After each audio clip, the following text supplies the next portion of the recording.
You are simply supporting the enemy from taking over the kingdom and also increasing lawlessness in the kingdom.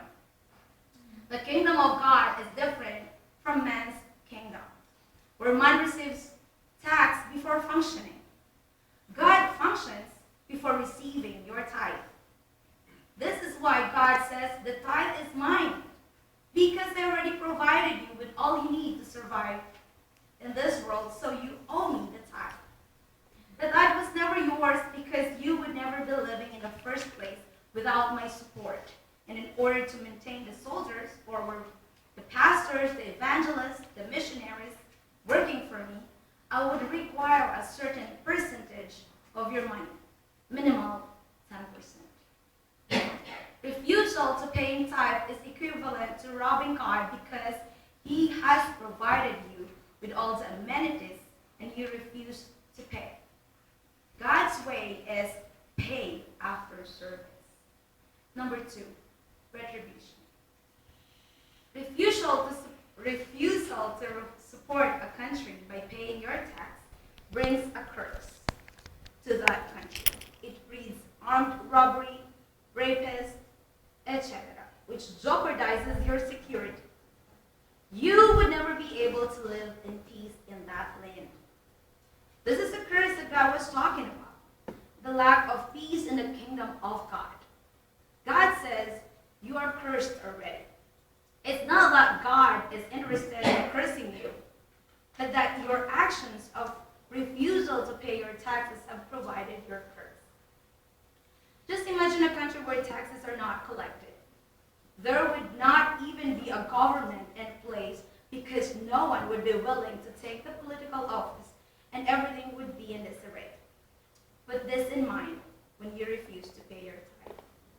The food. God says you should pay your tithe so that there may be food in the house.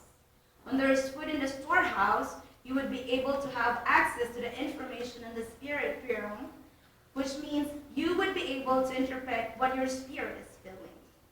The windows of heaven would be open to you, meaning you would have access to whatever God is passing across to you in terms of information.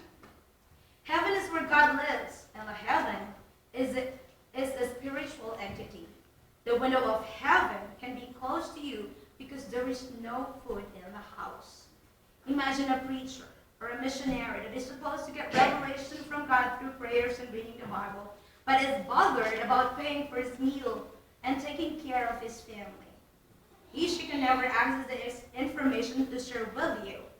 But in the situation that the pastor is not bothered about money, he is more likely to deepen himself in God and get revelation to share. The more he shares the revelation he gets, the more you would access the windows of heaven and the more you would get blessed. Blessing.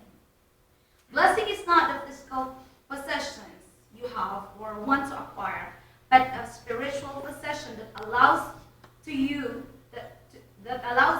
to produce the physical possession of your desire whenever you want it. You have what is referred to as the Midas touch, that whatever you put your hand in turn to gold. This is because you access the heavens windows. God gives you information that would put you above any situation. If you decide to go into a particular business, the kingdom of information you would get in that business would be superior to others because it is knowledge differentiated from that separate men from boys. You're men. This is what is called blessing. This is what God says you should test with him. If you pay your tithe, you would create peace in the kingdom. Revelations would be passed to you that increase your access to God, and the information you would get from God would be superior than any other. Number 5, devourer.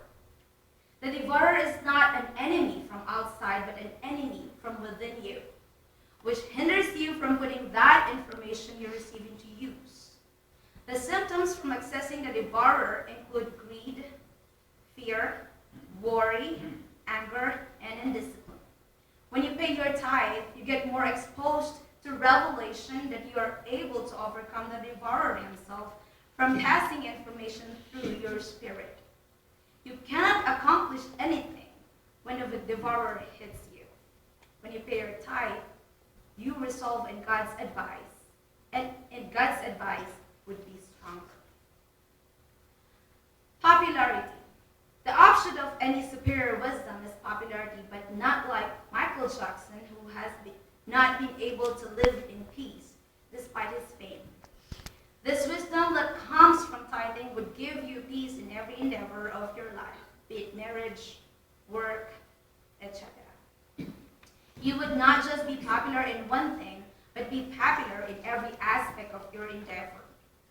You would be a role model, and all nations would surely know you are blessed. I am sure most people would agree Michael Jackson is definitely not blessed on all sides. Number 7, abundance mentality. The truth of the matter is that when you give, you increase your mental capability. You rely less on the material possession and think of using your mind to acquire more. You think beyond your present possession and you start thinking very big.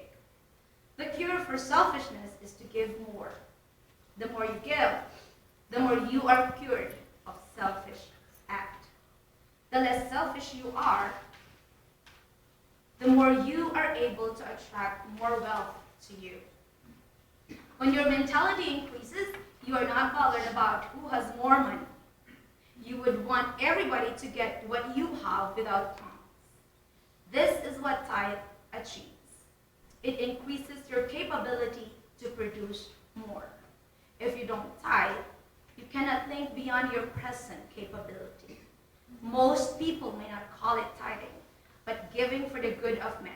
Well, whatever you call it, the effect is the same whether you tithe, which means 10%, or you give some percentage of your money to increase the well-being of your people.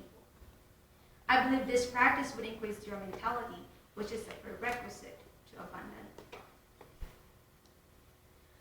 We've heard our very own Pastor Sam talk about Warren Buffett in one of his sermons, who gave out $32.5 billion in 2006 and was recorded as the greatest charity of all time.